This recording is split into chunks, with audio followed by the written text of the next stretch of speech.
एवं चेदप्यादरात् भोक्तृचिह्नं संधार्यायं शास्त्रमुख्यादजस्त्रं हर्षं प्राप्ता ह्यात्मधर्मानुरूपा पत्याकारस्पर्शनालापजातम्। अयम या व्यंकटनाथाचार्य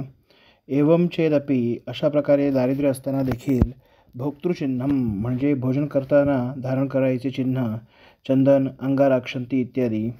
संधार्य धारण करून आदरात श्रद्धेने अजस्त्रम निरंतर शास्त्रम उख्यात म्हणजे शास्त्राभ्यास केला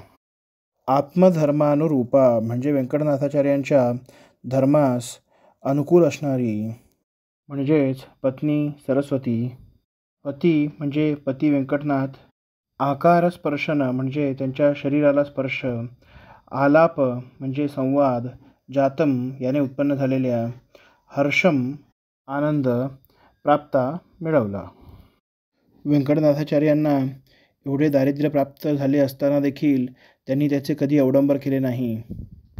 या उलट लोकांना कळू नये म्हणून महिन्यामध्ये 5-6 दिवस पूर्ण उपवास केला असताना देखील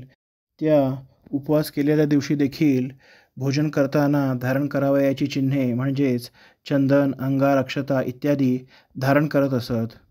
त्यामुळे बघणाऱ्यांना यांचे भोजन झालेले आहे असे वाटे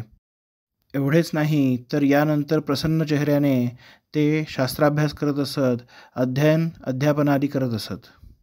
अत्यंत पतिव्रता असणारी त्यांची पत्नी सरस्वती देखील त्यांच्या धर्माचरणास अनुकूल असणारी होती एवढे दारिद्र्य असून देखील त्या महापतिव्रता सरस्वतीने त्याची कधीही तक्रार केली नाही या उलट काया वाचा मनाने पतीची सेवा करून अत्यंत प्रिय असे संभाषण करत पतीच्या सहवासामध्ये नित्य संतृप्त